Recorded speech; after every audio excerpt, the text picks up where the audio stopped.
Écoutez ceci. All right, everybody, get ready for a deep dive today. Sounds good. We're going to be talking about AI applications. We've got all sorts of interesting stuff here. Notes, slides from like a real university level course on developing AI applications. I was looking through it earlier and you wouldn't believe what's in here. Oh, yeah? Like what? Self-driving cars, ethical questions about facial recognition software, all sorts of crazy. Alors, spoiler alert, il s'agit ici d'une conversation générée par l'IA d'un ensemble de plus de 15 PDF que j'ai update en rapport avec l'intelligence artificielle. Il ne s'agit pas d'un podcast qui a été fait par des humains. C'est juste mind-blowing. J'ai commencé à utiliser cette application depuis un peu plus de 5 mois déjà et je suis juste tombé amoureux de cela. Vous l'aurez vu, c'est actuellement sur mon téléphone. Je ne sais pas si ça peut se voir ici. C'est actuellement sur mon téléphone. Donc, ce que je fais, c'est que lorsque je suis sur mon chemin de retour, je suis en train d'aller au laboratoire, peu importe, j'ai toujours un casque dans les oreilles. Ça me permet d'écouter des podcasts qui ont été générés sur des articles scientifiques, sur des cours, etc., etc. Malheureusement, c'est en anglais jusqu'à présent que cette plateforme génère les podcasts. Cette plateforme, c'est principalement Google qui a développé une intelligence artificielle permettant d'interagir avec des PDF. Alors à l'époque, j'utilisais ChatPDF. Je vais vous présenter cela vite fait. ChatPDF, qui était gratuit mais qui s'est rendu à être payant. Alors ChatPDF, c'est juste magnifique. C'est une application d'intelligence artificielle dans laquelle tu uploads ton document, tu uploads ton PDF et tu as donc la possibilité d'interagir directement à partir de là. Comme vous pouvez le voir, trusted by students and researchers from Stanford University, Yale, Harvard, Cambridge, Johns Hopkins, ainsi de suite, ainsi de suite. J'ai tellement aimé cette application-ci. Malheureusement, avec le temps, ça a eu du succès et puis ça a commencé à mener certaines contraintes, notamment c'est devenu payant, c'est pas censé être une contrainte, mais bon, pour les étudiants, ils comprennent. Admettons, tu as des centaines de PDF à uploader et à t'en inspirer, ça devient de plus en plus difficile. Alors, il y a cette application que j'ai longuement utilisée, mais justement, comme je vous le disais, Google a apporté, ou bien du moins, a launch depuis très longtemps déjà, cette application ou cette plateforme appelée Notebook LM. Notebook LM, développé par Google. On va s'inscrire. Alors moi je suis déjà inscrit, vous n'aurez plutôt qu'à vous inscrire. La plateforme en fait vous permet non seulement d'interagir avec l'application, mais également de leverage Gemini pour tirer des informations utiles des PDF que vous pourriez uploader sur la plateforme. Personalized AI Assistant, ça vous permet ici de faire un ensemble de détails dont je vais me focaliser sur un seul point. Générer des podcasts à partir des PDF que vous pourrez uploader sur la plateforme. Alors, Power Study, Organize Your Thinking, Spark New Ideas, ainsi de suite, ainsi de suite. On ira tout simplement try le notebook. Et comme vous pouvez le voir, alors j'ai supprimé beaucoup de notebooks ici.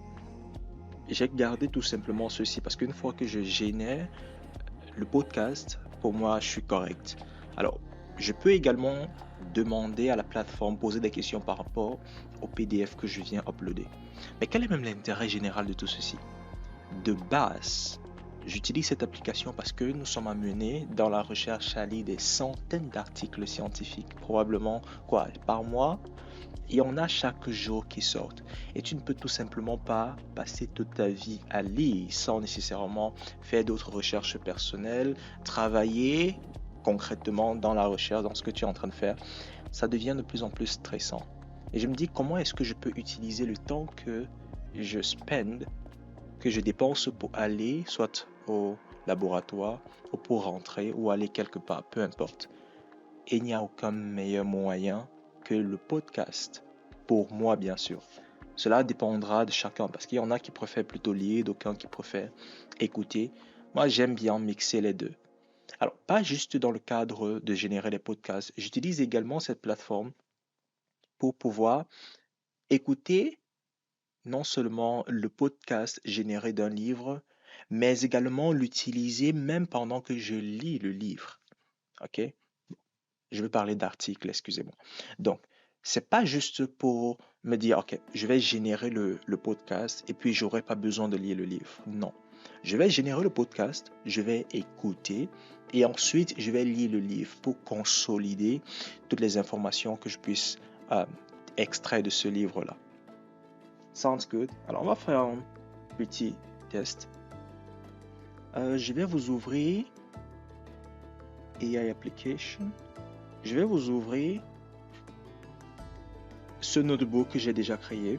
Vous voyez ici sur la gauche plus de 26 sources et vous avez la possibilité d'update jusqu'à 30 sources.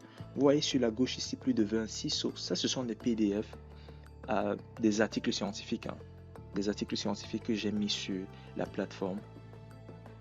Pour ajouter un article scientifique, un PDF, un site web, peu importe, vous n'avez qu'à cliquer sur le petit plus qui se trouve en haut à gauche. Vous mettez le PDF. Vous pouvez voir ici là les contraintes. PDF, texte, Markdown, audio. Jusqu'ici, c'est tout ce que ça peut prendre. Vous pouvez également upload cela à partir de votre Google Drive, Google Doc, Google Slide, à partir d'un site internet également, de YouTube également, ainsi qu'un texte tout simplement que vous auriez copié. Vous le faites, et donc vous avez tous les PDF que vous avez uploadés à la gauche de l'interface. Ensuite, vous avez ici ce Notebook Guide qui vous permet non seulement de lire le summary, que vous puissiez avoir à partir de tous les documents que vous avez cochés, parce qu'il faut le dire, vous avez la possibilité de décocher. Donc, vous pouvez choisir les documents dont vous avez besoin qu'ils s'en inspirent. Et une fois que vous l'avez fait, une fois que vous vous êtes rassuré que voici les documents dont j'ai besoin ici, vous avez donc la possibilité de générer un question-réponse. Vous avez également la possibilité de générer un guide d'études. Vous avez la possibilité de générer un table of content. Et ici, basé sur tous les PDF que vous avez mis ici à gauche. Vous pouvez également générer un briefing du doc. Alors, juste pour un exemple, je vais générer un FAQ. Pendant que ça génère, vous voyez ici sur la gauche, il y a pas mal de contenu. Et juste pour information, ça ce sont des articles scientifiques en rapport avec l'intelligence artificielle. Alors, une fois généré, ça ressemble à ceci. Saved responses are viewed only. OK. Machine Learning FAQ. Ici, on vous demande what is the dynamic Boltzmann machine and how is it used in finance? What are the limitations of institute? How can machine learning models lead to harmful outcomes? What is the concept drift in machine learning and how it can be addressed? Alors, ceci ne vous génère pas seulement des questions, mais également des réponses. Pour les étudiants qui ont des examens à venir, vous pouvez vous en inspirer. Vous l'aurez donc remarqué, malheureusement, c'est en anglais. Ici, chez moi, c'est en anglais. Alors, j'ai essayé cette plateforme en français. La condition pour que ces réponses soient générées en français, malheureusement, c'est que votre compte Google soit en français. Personnellement, j'ai plus d'articles en anglais, donc j'ai changé mon langage de mon compte Google en anglais.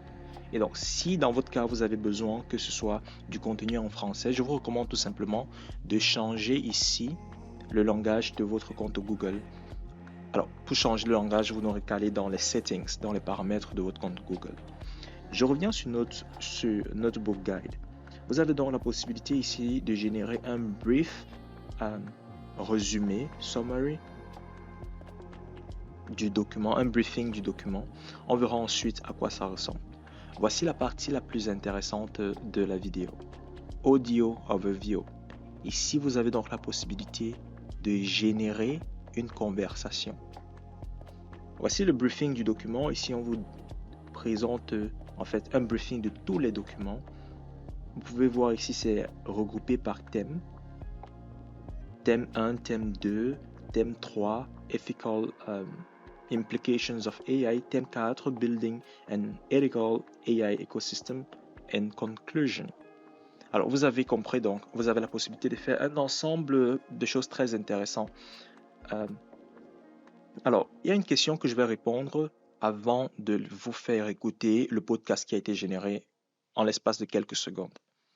La question que je souhaite répondre, c'est pourquoi choisir ceci lorsque vous avez par exemple une option payante de ChatGPT? Pourquoi est-ce que j'irai avec Notebook LM au lieu juste d'utiliser ChatGPT? D'autant plus que j'ai la possibilité d'update également mon modèle, d'update, mes PDF. Pourquoi est-ce que je choisirais cette option-là? Alors, tout simplement parce que ChatGPT en soi, c'est déjà un Large Language Model qui non seulement s'inspirera des réponses qui sont dans les documents, mais également y ajoutera sa part de connaissances dans vos réponses. Donc, admettons, votre document parle d'intelligence artificielle, mais principalement de reinforcement learning ou de robotique en intelligence artificielle et intelligence artificielle. Alors, vous posez des questions par rapport à l'éthique. Cette plateforme, du moins ChatGPT, vous répondra des questions par rapport à l'éthique. Ce qui n'est pas nécessairement dans le document.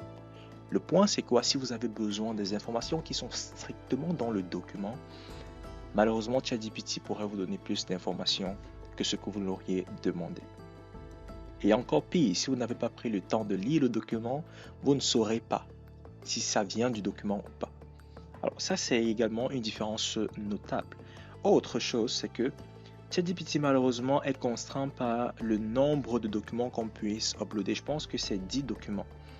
Quand je créais ici mes GPTs, AI Prof par exemple, le nombre maximum de documents que je pouvais uploader sur AI Prof, c'était de 10 documents, exact. Vous l'avez vu ici, c'est de 10 documents. Alors pour ceux qui ne comprennent pas ce que je viens de vous présenter, c'est que en soi, ChatGPT ne vous permet pas juste, lorsque vous avez bien sûr la version payante, ne vous permet pas juste d'avoir la version payante de ChatGPT 4O ou bien 4O mini. Non, vous avez également la possibilité de customiser votre GPT, de le rendre expert dans un seul domaine. Ici, c'est mon professeur d'intelligence artificielle que j'ai créé. Je le customise, je le prompt si vous voulez, avec un ensemble de prompts ici. Et j'upload les PDF qui pourraient être utiles pour ce qui est de sa mission que j'ai donnée. Je lui donne une description. Et désormais, j'ai un professeur d'IA uniquement pour moi. Ici également, vous avez vu un autre FL Tutor que j'ai eu à créer. C'est mon chercheur en apprentissage fédéré. Je l'ai customisé sur l'apprentissage fédéré. Et je lui update des documents, des articles scientifiques en rapport avec l'apprentissage fédéré.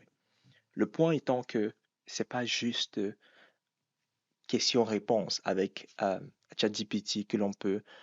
Ce n'est pas juste des questions-réponses que l'on peut bénéficier du ChatGPT. Alright? Quoi qu'il en soit, si vous avez besoin que j'entre en détail sur ceci, laissez-moi savoir dans les commentaires. Revenons sur le cœur de notre sujet. Il y a donc une différence notable entre Notebook LM et ChatGPT. Et donc, voici la cerise sur le gâteau. Docker. Yeah, what is that? Yeah. So Docker is kind of like, imagine a container ship, right? Yeah. It's this big metal box that holds all these different parts and pieces, and you can ship it all over the world. Okay, that's a good analogy. And Docker's the same idea. It takes all the parts of your application, so that could be your code, the libraries you're using, all those dependencies, and it packages it all up really neat. So then you can run it anywhere. Vous entendez les ha, les really, les that's amazing. D'ailleurs, dans le podcast, ils prennent des pauses, ils se relaxent, ils rient, ils prennent des analogies, ils prennent des exemples tirés de la vie réelle. C'est juste amazing, comme elle venait de le dire. Donc, je vous recommande d'essayer cela chez vous, de générer le podcast et puis vous avez la possibilité ici là de liker ou pas. Ça permet d'avoir un feedback de l'expérience. Et une fois de plus, vous avez la possibilité de décocher ou de cocher les sources dont vous avez besoin. Alors, si je veux juste la génération d'un podcast à partir de ce document, je désélectionne toutes les sources et je sélectionne juste ce document. Et puis là, je vais chercher. By the way, vous avez également la possibilité de download. Vous pouvez également download cela. Vous pouvez également augmenter le speed de la lecture. Tout à l'heure, vous avez écouté ce podcast à partir de mon téléphone. C'est parce que je l'ai téléchargé et ensuite je l'ai envoyé sur mon téléphone pour l'écouter lorsque je suis en trajet, dans mon trajet d'aller ou de retour. Donc, je peux supprimer ceci. Je supprime la conversation et je viens désormais générer de nouveau le podcast juste basé sur ce document.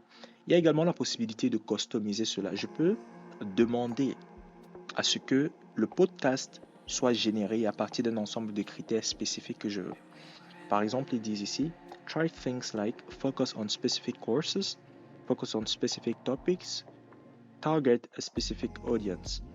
Il y a la possibilité ici de faire des recommandations bien spécifiques par rapport à ce que j'ai besoin que la plateforme me génère.